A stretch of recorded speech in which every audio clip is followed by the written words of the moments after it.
Michael, so excited to be visiting, man. I think that the world of movement and understanding our bodies and just all of it as a whole is something I probably don't talk about enough. It's mostly, diet and light and quantum biology and cancer and regenerative agriculture, right? So there's so many other aspects that I focus on. And so circling back to have a conversation like this, I think is really, really important. So if you don't care, give us that brief introduction into yourself and then what your specialty is.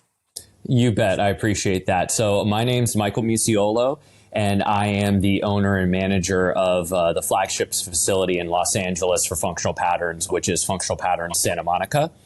And basically, what we do is when it comes to functional patterns, we're kind of known as one of the dark horses in the industry, which I know I can kind of just say that right off the bat on this podcast because you guys are familiar with like Jack Cruz and his protocols and things like that. And he was known as like a dark horse for a while. Now, probably more than ever, a lot of those ideas have proliferated into the mainstream where, oh, yeah, well, if I stay inside all day and get no sunlight and get no sun in my eyes and don't have, my sleep is disrupted and I have other health problems and my metabolic system is disrupted, et cetera, et cetera. So a lot of the things that he was chastised for have kind of come to light. And so with functional patterns, it's kind of a similar idea. A lot of our ideologies are proliferating into the industry when it comes to movement. And so when we say movement, I was talking about with you relative motion before the podcast started, which in other words, every joint has a relationship to every other joint. And you can take this as a metaphor to everything else. So for example, when you were talking about agriculture, the whole idea of regenerative agriculture is that when you take outside of that, when you take shortcuts and you deplete the soil and you do all this stuff, pesticides, et cetera, you end up paying for it, right? Whereas the regenerative agriculture kind of understands, everything is a relationship to everything else. We can create the symbiosis, and then we actually end up feeding back into the ecosystem. It's a similar thing with your body. When you consider relative motion in terms of the joint relationships between every other joint, you have to have a blueprint for that. And when you have a blueprint for that, you have to consider evolution, which is how we evolve to stand, walk, run, and throw. So when we look at humans in real time, you can see, like, for example, we don't hop to the grocery store like a kangaroo, right? We walk. When you see all of the biggest sports, right? Football, basketball, baseball, right? What do they include? Running, throwing, etc., right? How did our hunter-gatherer ancestors probably hunt? Through throwing, right? Through running, through sprinting. How did we escape predators, right? It's very logical. So anyway, long story short, that's what we use. That's why we use the blueprint that we use, which is gait mechanics, because of those evolutionary properties. And then when we think about it that way, then we have a blueprint for relative motion, and that informs our practice. Interesting. So what I can relate to is I think back to like high school football, right? And what we did was we practiced, we did bench, we did squat, we did power clean, incline. I think that was kind of the primary way we exercised. And I remember, first of all, I hated it and I didn't do it nearly probably like I should, but I also remember being hurt, right? Like, so I have major shoulder injuries, just from actually playing football, not from exercising. But I think back to like, where is that right or wrong? And maybe right and wrong is not the best way to lay this out there, but where does that differ from your approach with the functional patterns, especially for like trying to relate to those high school athletes, right? What are your thoughts on that core versus what you do? I think that's a really good way to frame it, is back to your personal experience in football, because we're getting a lot more high school football player inquiries, and they're finding that their kind of high school traditional conditioning is not serving them, and they're getting hurt and they want to play at the highest levels, but then they're getting injured. It's like, I'm not even 20 years old yet and I have stress fractures in my spine. It's like, well, that's not a good setup for an all-star career. So, and I like the fact, because Ryan Mitchell Brown also has been doing functional patterns, and he's also framed his personal experience as to why it's been working for him. I'm sure that you had people that you played football with that did just fine with benching and squatting and deadlifting and power cleans and seemed to be okay for the most part. Usually it's a smaller percentage that actually survive that and never get injured, but some people do survive it. But the reason why it doesn't work for a lot of people is because that will only the most biomechanically resilient individuals will survive that training over a long period of time. And the only way you can really receive benefits from that type of training is through longitudinal, linear, progressive overload. You have to eventually just, no matter how you program it, because I've heard conditioning coaches talk about, people get injured because it's ego lifting and they don't program responsibly and stuff like that. But once you do a bench press and you learn the technique and you're doing it, you're starting at 135, etc. There's only one way to go if you want to quote unquote get stronger. And that's eventually putting on more weight. Even if you go forwards and backwards with the weight and talk about programming and all this stuff, the only way that you can get stronger on the bench, stronger on the deadlift, stronger on the squat is through progressive overload. Now, progressive overload is good. Resistance training is good, but you want to mostly load it within multiple force vectors, ranges of motion. The horizontal force vector is the one that mostly gets left out the most, right? Every movement has combinations of vertical and horizontal force vectors, but the ones that are involved with walking and running are primarily horizontal, right? We're traversing the plane in a horizontal force vector, whereas things like the bench press, the squat, the deadlift are really all sagittal longitudinal compression. So that's why we say that is what you were saying, framing it as wrong or right. We say ultimately with bilateral powerlifting, it's mostly wrong. And that's why people will end up being hurt, like as you were describing your experience, the shoulder injuries, right? They're not taking into account what's happening in your ribs, what's happening in your pelvis, what's happening in your femurs, right? Even at the highest levels, when you look at Squat University and they're doing these rehab correctives and stuff like that, they're like the femur and this and that. That will only work so far because ultimately the base that it's built on, which is the evolutionary principles of gait, don't hook up to, they don't work with those bilateral lifts, basically. As you went through that, something that popped into my mind was the degree of like strength or body control. And being at a small agrarian community, I remember some of the guys being like country strong, right? Like they never lifted at all. But what they did was they worked cows. They moved square bales. They did all these things with their bodies, and they were just stronger and better than others. It was just all they are. Totally. And just the functional movement there, that seems to really make sense versus somebody that never did that and they only did, kind of those core lifts. Lifting, exactly. And I like that you said that too, because something like a deadlift, something like a back squat, because people will argue, they'll say, oh, well, don't you have to pick things up off the ground? It's like, okay, well, yes, but a deadlift with a barbell is not going to be representative of all the work that you're talking about. You know what I'm saying? Like the work on the farm and how you lift something, whether you're lifting, I'm not heavily familiar with that, but I would imagine that there are heavy things that are awkward to lift, and you have to turn your body in specific ways in the transverse plane in order to be able to accomplish that. And a deadlift does not represent that reality.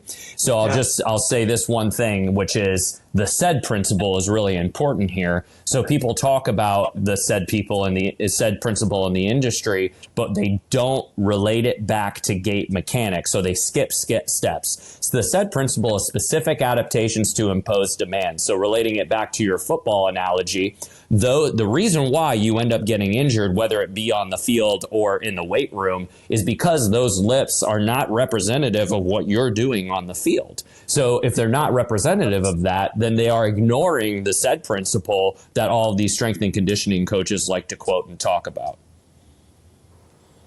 Well, let's go into some examples of how y'all are working with, say, high school football players.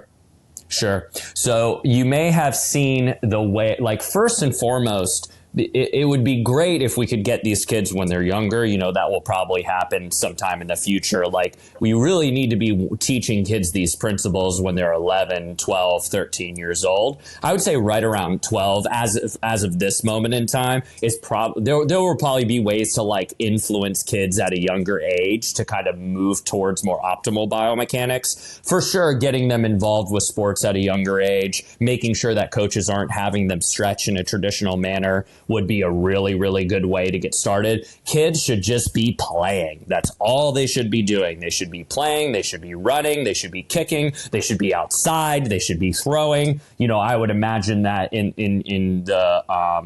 I don't know how to frame it, but like farming in the agriculture community, in the homesteading community, that they would love all that, right? I feel like that would hook up to that overall mission. They should need to be outside playing and having fun. And then outside of once they hit a certain age, it can be anywhere between 10 to 12 years old, depending on the kid, then they're kind of coachable.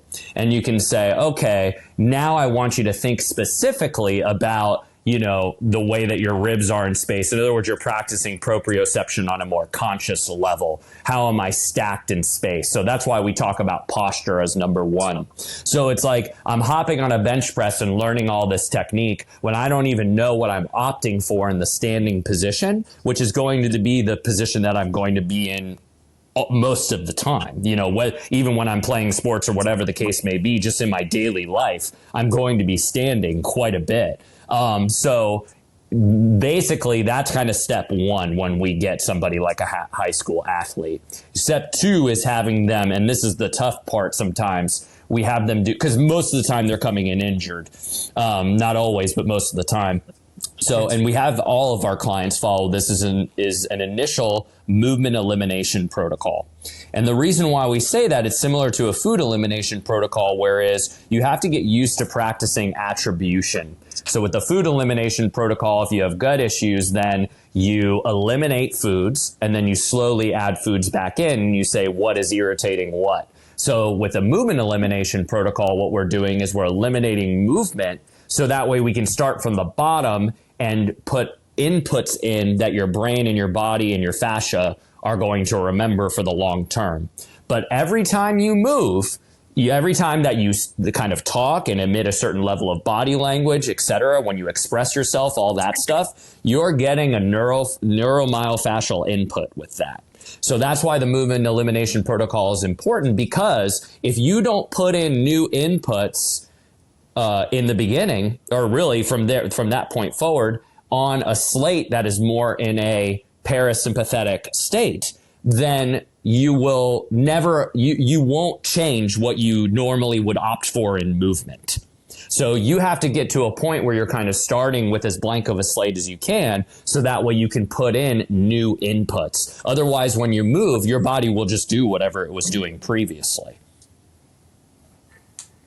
Let's go back to the stretching, because that was something that we did every single day before practice, and I felt like that was maybe had a negative connotation with that. So let's go into that a little bit. Why is that maybe not the best route to prepare for some sort of athletic event? It's a great question, because stretching in particular, it's funny. Stretching is a very funny thing, because people. Like weightlifting, a lot of people could be like, okay, yeah, like heavy powerlifting, that kind of stuff, I can see how that might hurt me. But stretching, how could stretching be bad? It's kind of this imposition that has always existed in team sports, in traditional weightlifting, in any sort of movement practice, martial arts, dance, you name it, stretching has been a part of it. But it's funny, because if you look at the research on stretching, literally there is no convincing evidence whatsoever that stretching is good for injury prevention, for strength, for mobility, quote unquote, right? So here's the deal with stretching. The whole idea of relative motion, if I take my shoulder, let's say, for example, and I put it through a passive range of motion, and I try to, so let's say it's the wall stretch, right? I'm like, okay, I'm stretching my pec because I want to open up my posture. I want to open up this part of my body. So I'm going to lengthen this part. The problem with that is muscles work as an agonist and antagonistic relationship. So when I move, I'm stretching. If I flex my bicep, my tricep stretches. If I flex my tricep, my bicep stretches. That's on a very simple way to think about it, right? So when let's say I just passively try to stretch my bicep, I'm not getting the contractile potential on the other end of that. So the same thing goes for my pec stretch. The same thing goes for my toe touch. The same thing goes for my hip flexor stretch. You're using a passive driver to get that length potential, and you are going to pay for that later. And it's funny because we really, at this point, I consider myself almost a hypermobility expert, even more so than like a biomechanics expert, because when people have hypermobility and they're in pain, what's typically happening is that the length potentials of their muscles and their fascia are off, because they've either stretched themselves into oblivion so that now there's no range of motion that's clearly defined when they're doing movement, or they have a genetic predisposition to it. And that leads to ligament laxity and all this other stuff. So when people are super double jointed and stuff like that, they're opting for what we call laxity strategy. And that laxity strategy, your labrums, whether it be in your shoulders or in your hips or the discs in your lower back, you having structural integrity is what prevents you from causing compression. So when people overstretch themselves, what we've seen, like, for example, like yoga practitioners, when they walk on the treadmill, they'll be very loose everywhere except for their spine. So when they walk on the treadmill, it's like conk, conk, conk, and their hips are jarring and their shoulders are really depressed and their lower back and their sacrum is just ossified and tight and very stiff. So that's why it's like having that quote unquote tensegrity structure is actually what maintains the decompression in your spine, in your neck, etc. So I feel like everybody I know has pain, right? Like literally Yes, everybody. Sure. And I think back to kind of the traditional advice I feel like I've gotten is to stretch, right? You got to stretch, Totally. You got to roll it out. And so the reason I say that, because you'd mentioned Jack earlier, Cruz,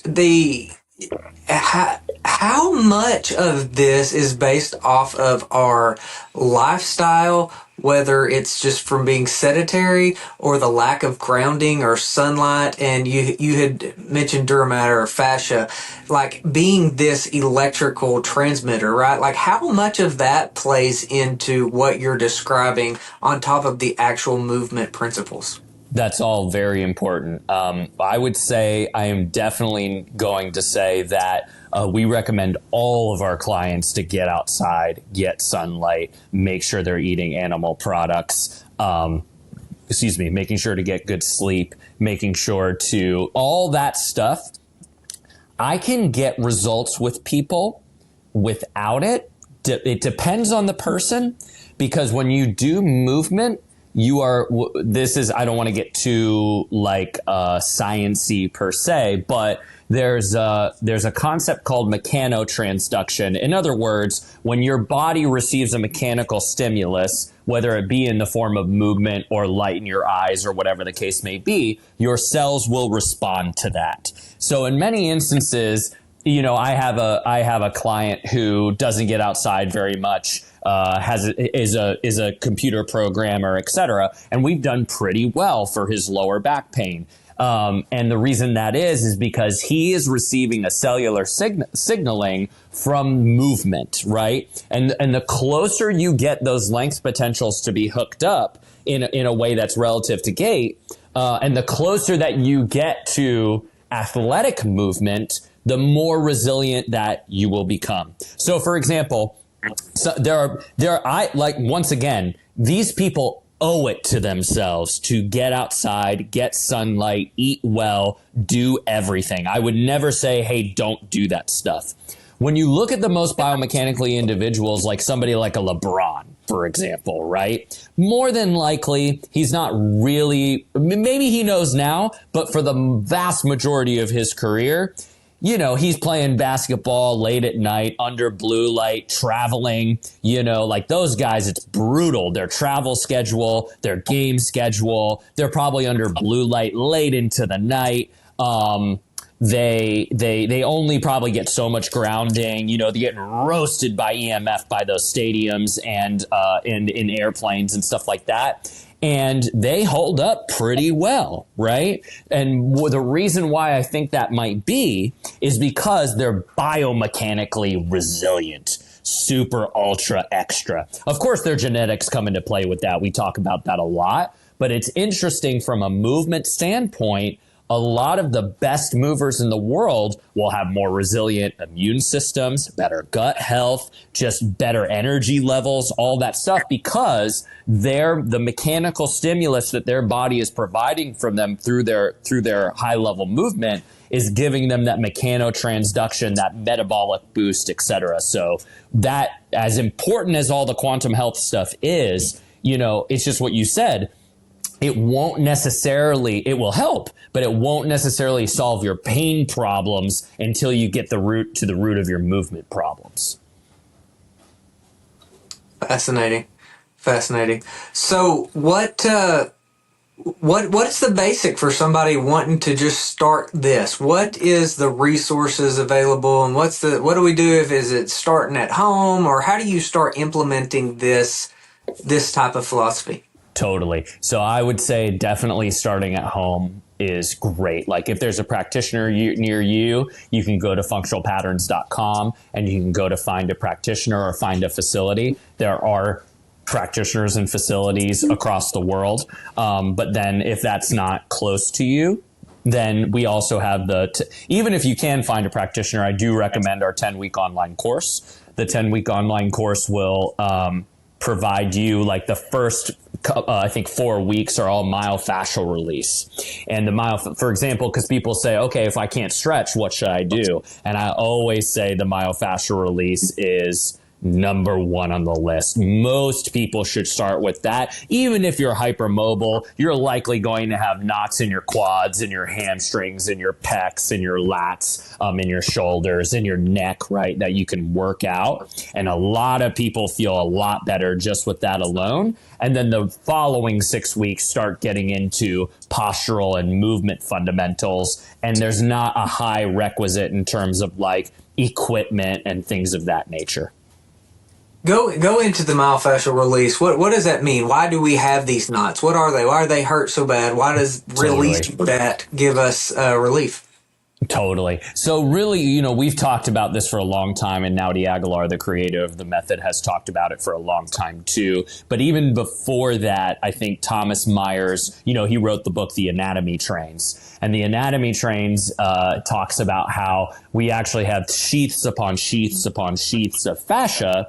And what happens is, because of movement dysfunction, we end up getting knots or adhesions in our fascia. And now there's not evidence to necessarily support that myofascial release actually breaks up these adhesions. If anything, our personal belief is actually the movement is what ends up breaking up the adhesions. But even so, what we found is that through this myofascial release, and myo just means muscle, so it's muscular fascia release, basically, is that people feel better. Right? So, and the reason why we like that in comparison to something like stretching is because if I stretch, then I'm opting for a passive length potential. But then if I just put pressure on that area and release it that way, then I end up not hurting the length potentials between my muscles, and it ends up being much lower risk. So where does the massages or massage guns, vibration boards fall into play with the myofascial release? That's a good question. I personally am not a fan of the, I forget what it's called now all of a sudden, but it's basically a jackhammer with a blunt end on the tip of it, right? those little devices. I'm not a huge fan of those. I've actually heard of people getting a little bit messed up from them. You'd be surprised how sensitive certain individuals are So when you take something like that and you're doing this, as opposed to a gentle pressure that you can control a little bit more and kind of increase over a period of time, I think that is better than using kind of the jackhammer devices or the vibrate. A light vibration may not be bad. You know, those balls where it like vibrates very lightly. But I think they're, in my opinion, they seem to be mostly gimmicky.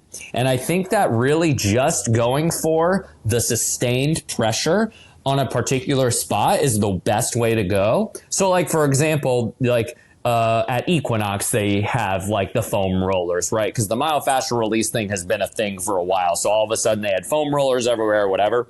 And you see people coming out of their cycling class, their 6 a.m. cycling class, and they're coming out and then they throw the foam roller on the ground and they're anxiously rolling back and forth on their quads and just like before they go to work in a state of anxiety. It's like, well, that's not really what we're going for, right? You may get a superficial release by doing that. It's almost like scratching an itch.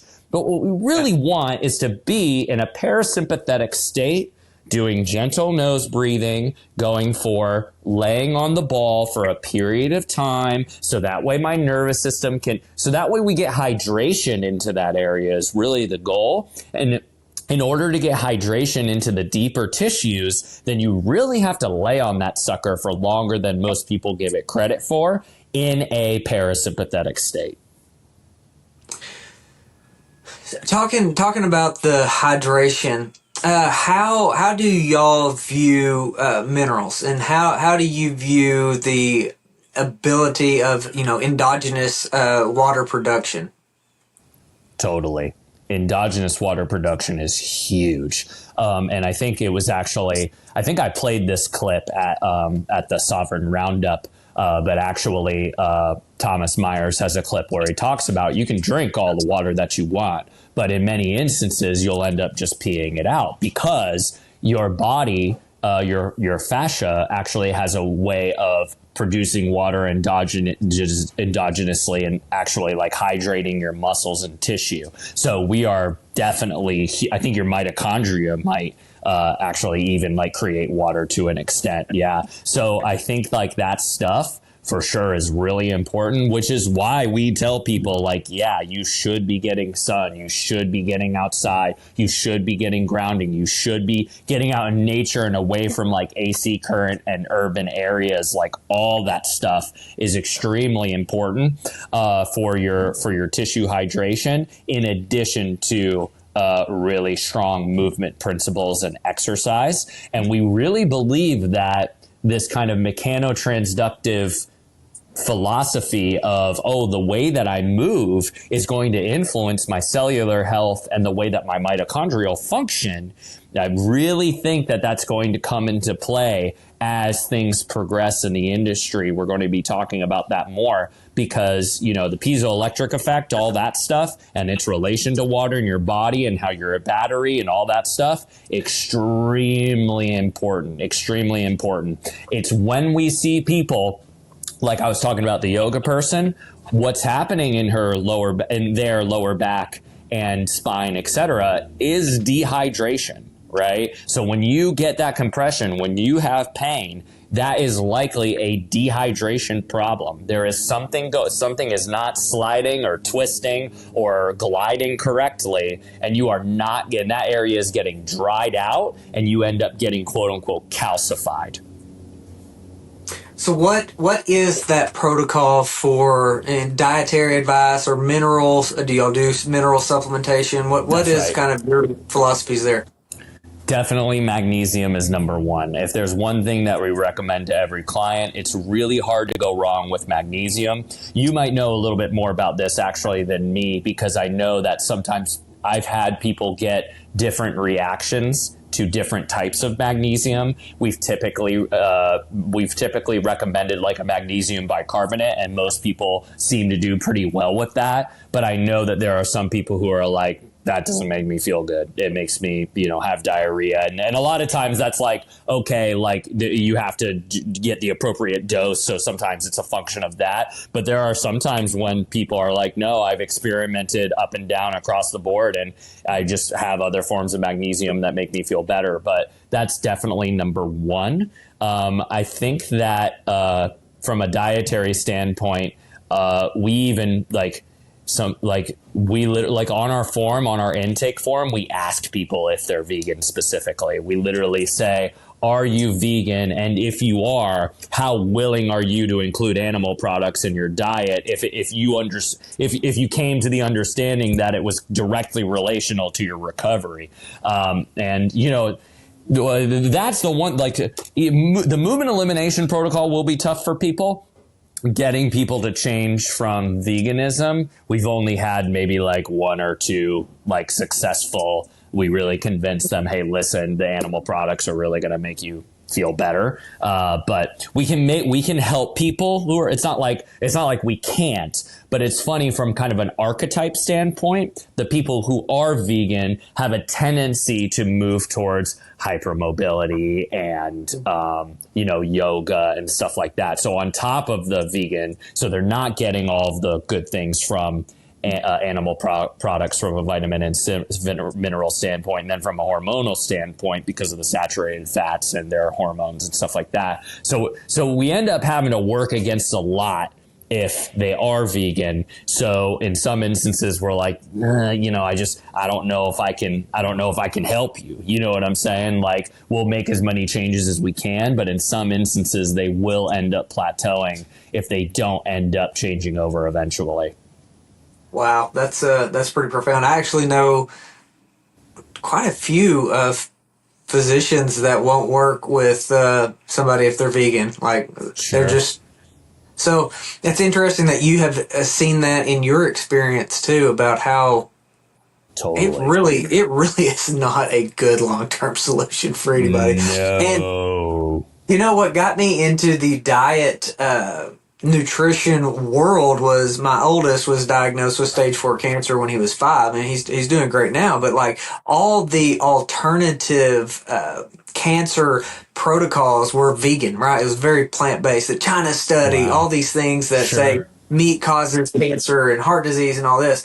And so for going into that and then finding like the plant paradox and Dr. Berry and Dr. Chafee and then experimenting with carnivore, actually myself, I've been on that whole range, and what I've found, we're very, very, very animal based, but for local, seasonal, and natural, right? Like, it depending on where we are, it changes. And a lot of that, that's kudos to Jack for opening my eyes to that. But I've seen carnivore absolutely change lives. Totally. Dr. Eric Novak is a orthopedic surgeon. He was on relatively recently. He's in Arizona, but just talking about pain and how to prevent him doing surgeries.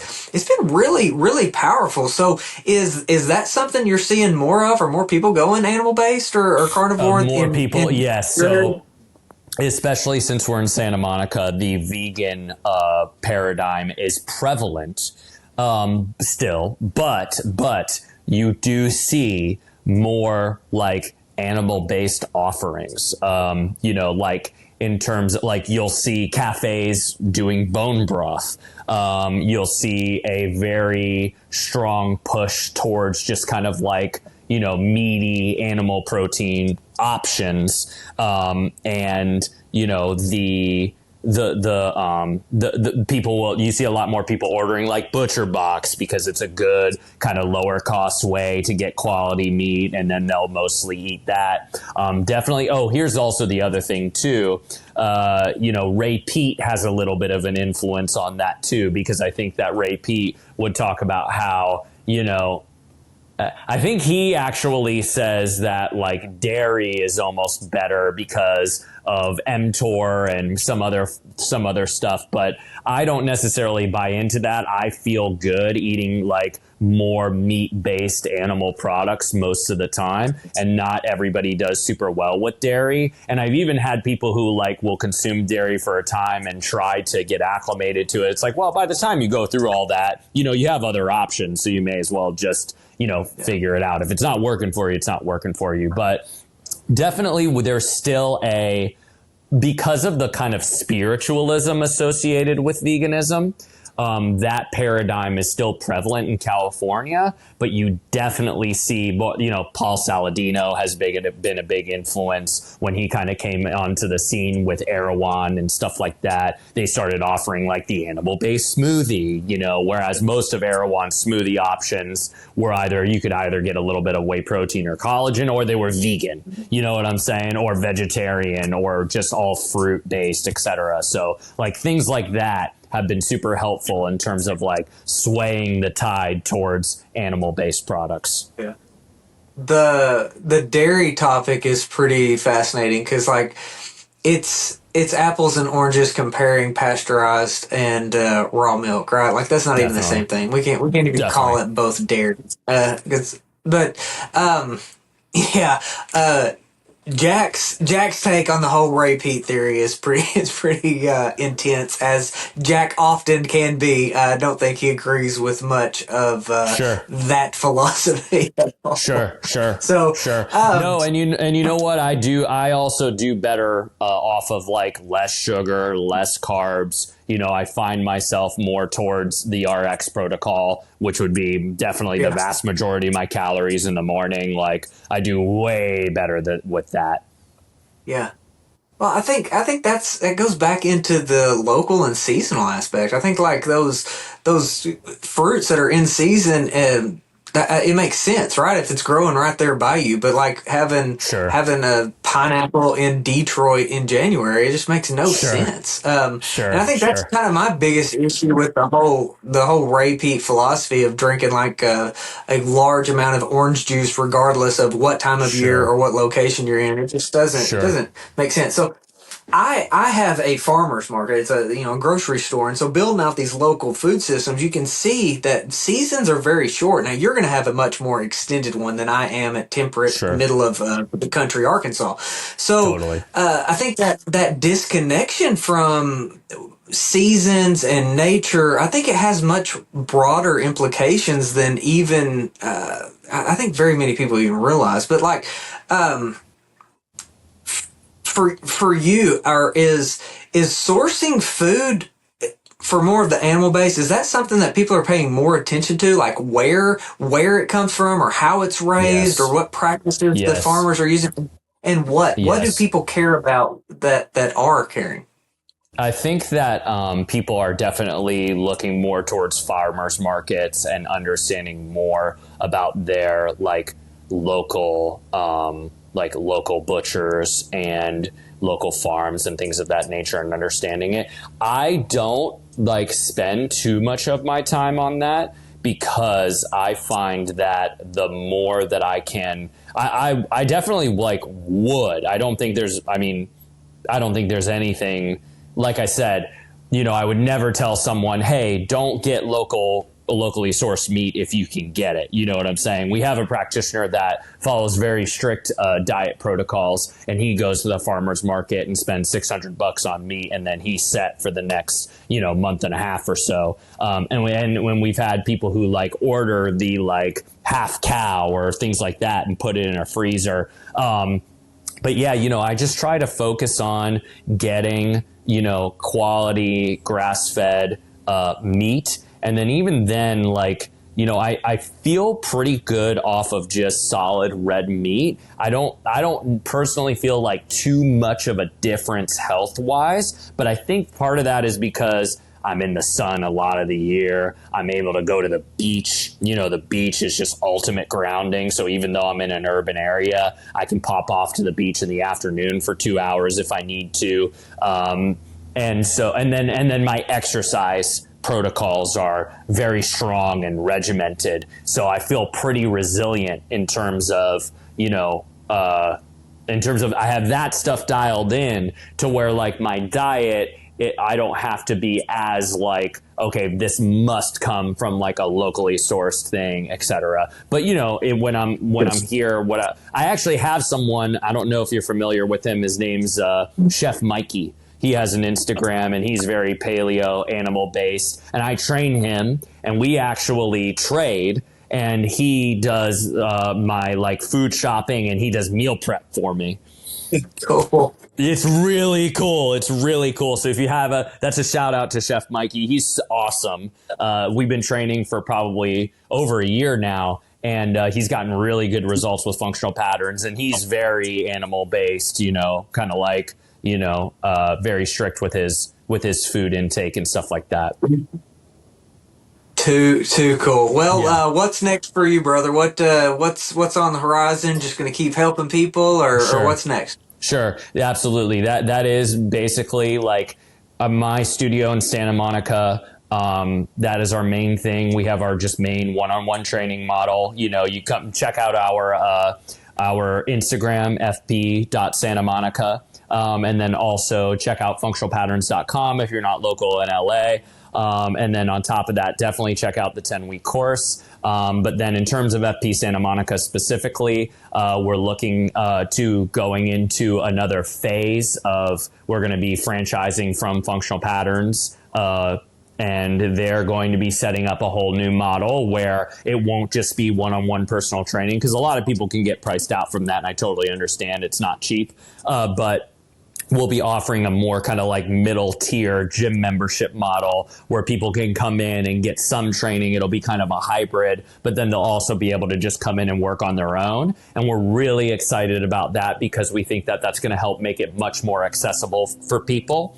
And if you're in the LA area and if you're in the Santa Monica area, also just look out for these places popping up around the world, because it's going to scale very quickly within that first 5 years. But specifically for me in Santa Monica, we'll be looking to transition to that model at the end of spring next year. So that's really exciting. Love it, brother. Yeah, appreciate you taking the time to help share. And I think that this is an aspect of health we've all got to pay attention to. For sure. Thank you so much for having me on. I really appreciate it. Thank you for joining us in the Sowing Prosperity mission. If you like this content, like and subscribe, share with your friends. Be sure to check out sowingprosperity.com. Sign up for the email. We've got so much more work to do.